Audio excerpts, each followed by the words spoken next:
Okay, welcome pa muli dito sa ating munting YouTube channel. At gusto ko lang muna kayong, bago tayo bumati at magpasalamat, ay gusto ko lang muna basahin ang ating content ngayon dahil may nagpapa-research sa atin. Okay. Okay, si Colt underscore 733. Siya ay si Chris S. Supportahan ninyo yung kanyang YouTube channel na Chris S. Dahil ito ay actually hindi naman tayo nakikipagmagalingan. Sabi niya pinakamalakas na yung Smith & Wesson 500 revolver. Hindi pa nito nakikita o naririnig ang Magnum Research biggest finest revolver BFR. Sabi pa niya, research pa more, master. Okay, magre-research tayo, pinapag-research niya tayo eh. Kasi sang-ayon sa kanya, ang the biggest, finest revolver ay BFR. Dahil ito ay nag-umpisa nung may nagpaano sa atin ng Desert Eagle. Okay, na ano natin na yung Desert Eagle, the most powerful pistol. Ngayon ay may nagsabi naman na may most powerful pa. Pero ito ay revolver. Ito yung Smith & Wesson 500. Ni-research natin. So, pagkatapos ng research natin, ito na si Chris S, si Colt underscore 77. Sabi ay, research daw naman natin yung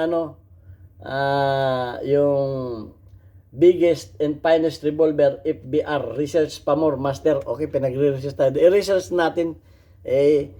Hindi ko naman talaga alam, actually, hindi ko naman talaga alam lahat ang mga baril. Ay, pinagre-research tayo, di magre-research tayo. Okay, so, yan bang research, ang tanong ko lang, yan bang research ng ano na yan, ng Magnum Research ba na yan, yung FBR ba na yan, yan na ba ang pinakang malakas at malaki na sabi, biggest biggest, yan na ba ang pinakang biggest revolver, baka naman mayroong biggest pa dyan, na hindi na research ng ng Magnum Research. Tingnan natin.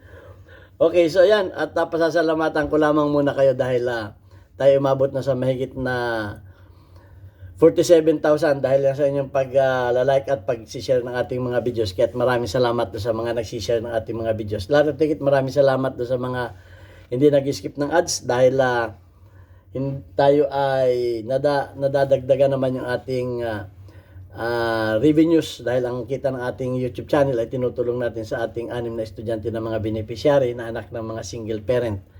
At lalo tigit maraming salamat din do sa mga bukod do sa mga hindi nag-skip ng ads, meron din nagpapadala dito sa ating GCash number. Huwag po ninyong tawagan yan para bumili ng baril. Wala po kami binibentang baril.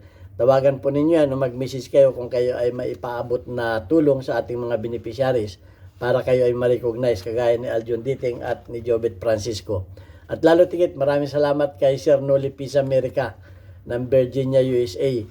Yung ating pagpapiding program ay naantala dahil ng bagyong-bagyo sa amin ngayon. Mag-ingat kayo mga kababayan ko dyan sa Oriental Mindoro. Binabaha na kayo dyan at natutumba na yung mga puno doon sa tabi ng bahay namin. Okay? At maraming salamat kay Sir Noli Peace America sa pagpapadala sa ating GCash, sa ating premier videos. Malaki na itutulong mo, sir, sa ating mga beneficiary na mga bata. Okay, so yung Smith & Wesson 500 ay nirelease noong 2003. So tingnan naman natin yung, kasi siyempre ang mga revolver ay ang mga baril ay nag-i-evolve yan kumbaga pataas ng So tingnan naman natin kung ano ang research ng ng Magnum Research. Tingnan naman natin. So sang-ayon dito sa Magnum Research entered the revolver business, building business in 1999 with the introduction of the BFR, biggest finest revolver. Ito na yung sinasabi ni Chris, ni ni Chris S. na chambered in the ubiquitous 4570 government. So ayan yung kanyang research. At tiningnan ko, ni-research ko. Ang sabi nung isang ay kung ikukumpara mo yan dito sa Smith and Wesson, ay nagkukumpara ka sa Apple at saka sa Orange. Dahil yung 4570 ay bala ng bala ng rifle. Pero malakas, inilagay sa revolver. Pero walang pagdududa, malakas talaga. At talagang mas malakas pa sa kasi ang haba ng barrel niya, 10 inches. Ang barrel niya, samantalang yung Smith and Wesson ay 8 point something lang. So talagang malakas. At ito ay kung ang Smith and Wesson ay noong 2003, ito ay noong 2010. So mas bago ito kaysa Pero kung ang ninyo, titingnan talaga ninyo ay sa mga babasahin natin mamaya para hindi tayo malito. Okay, so ito ay ang sabi dito ay the biggest, finest revolver Drew was rebranded for the time as big as frame revolver after Magnum research noong 2010. So, tingnan natin yung research nito, malakas talaga. At talagang yung sa mga forum may nagsasabing malakas ang Smith and Wesson 500, pero mas marami ang nagsasabi na ako naman ay fair naman ako. Maraming mas nagsasabi na mas malakas ito. Itong 4570 na Magnum Pero nung 2021, kumbaga may tumalo na sa Smith and Wesson. Pero may tumalo pa rin dyan. Ang tumalo naman dyan ay yung the .500 Bosch Walker noong 2021. So, may mas malakas na dyan ngayon sa research ng Magnum Research. 500 Bosch Walker, tingnan naman natin. Para natin So, may mas malakas na ngayon. Tingnan natin yung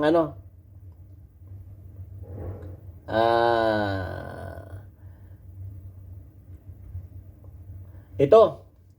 Noong 2021 naman, Brother James To and Kate To of Halsey, Oregon, developed the 500 Bosch Walker in 2021. Produce a repeating handgun capable of ethically harvesting dangerous game. So, ni-research ko ito. Ito na, ang doble ang haba ng bala nito doon sa 500. So, may tumalo na. Ang sabi nga ay the new. Ang sabi dito ay, the new most powerful handgun in the world. The 500 Bosch Walker revolver. So, natalo na yung research. Meron ng meron ng mas malakas na powerful handgun in the world, the 500 Bosch Walker revolver. Ang bala nito ay mas mahaba pa doon sa Smith and Wesson 500. Kaya ito ay mas malakas. At hindi hamak na mas malakas dito sa 4570 ng research ng biggest BFR. So, hanggang dyan lang ba natatapos ang mga research ng ng Magnum? Ang hindi natin alam, nung 1959, meron pang mas malakas at mas malaking revolver. Tingnan natin kung ito Dahil pinag-research tayo, susunod lang tayo ng research. Babasahin ko lang yung Magnum research ng The Bosch Walker, which is currently considered to the most powerful handgun cartridge in the world in terms of muscle energy. Yan ang sabi sa ano. So, yan ang pero yang mga research ng yan ang mga research ng Magnum Research FBR. Yan. Pero wala yan, sisiwian doon sa research ko eh. Tingnan natin yung research ko ha. Kasi pinag-research tayo eh. Tingnan natin yung research ko.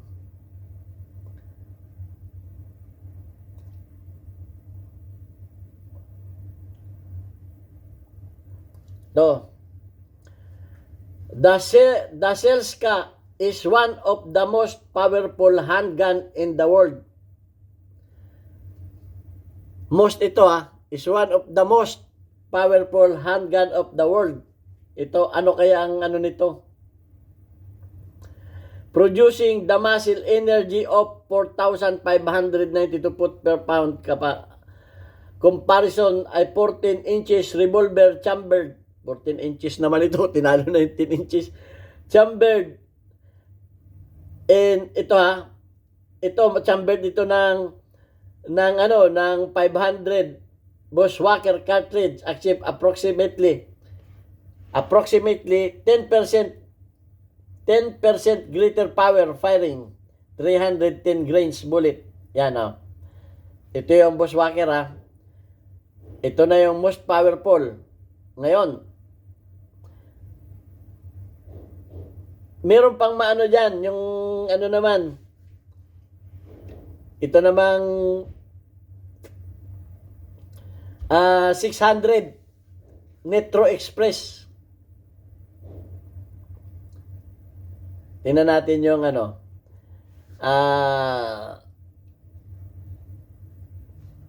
saglit lang hanapin natin. Kasi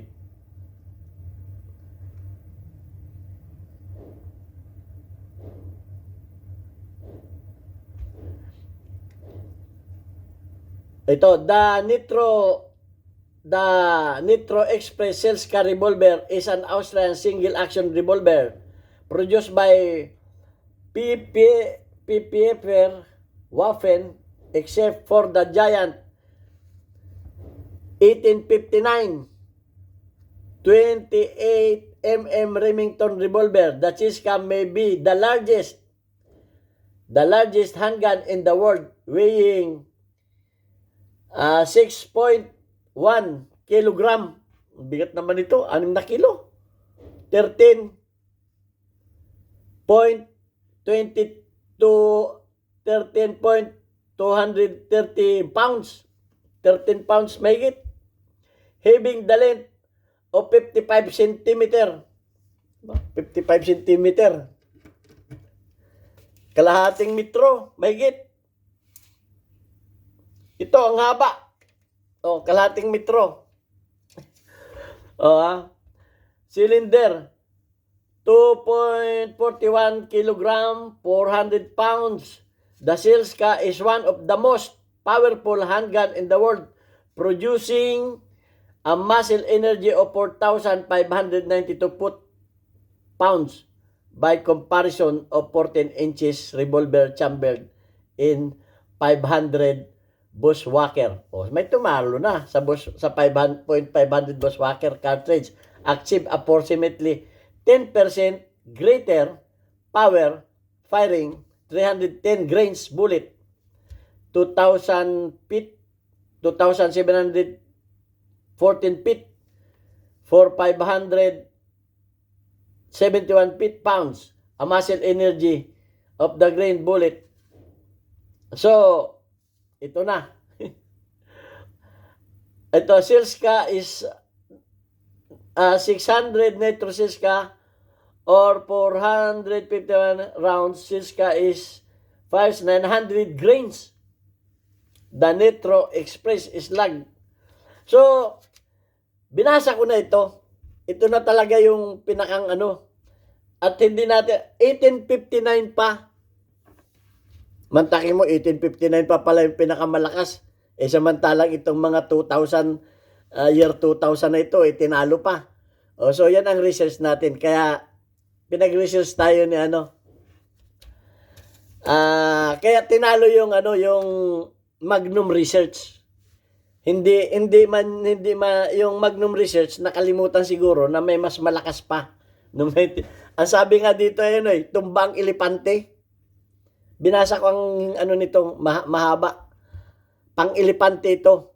Yung history nito, binasa ko rin. At ito, sa laki nito ba? Sa laki niya, parang rifle na. Pero ito yung revolver, handgun ang nakalagay dito. The largest handgun in the world. Seleska may be the largest handgun in the world, weighing 6 kilo. Ang bigat, 6 kilo. Okay. So, ayan. Pinag-research tayo. Alam mo, minsan kasi minamaliit tayo. Pero hindi naman tayo nakikipagmagalingan. Nautusan lang tayo. Sabi niya, master, research pa more master. Di natalo pa natin yung research niya. Yung Magnum Research ay hanggang hanggang 4570 at saka 500. Yung BFR. Ayun lang ang masasabi ko. So, hindi naman tayo nakikipagmagalingan. Kumbaga, tayo ay napapag-utusan lang na mag-research kasi ang akala nung iba, yung research na niya ang pinakang the best na research. Mag-research pa rin kayo.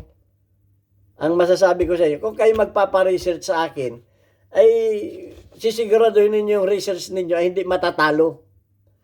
Ayan, yung research mo, natalo. Meron pa pala.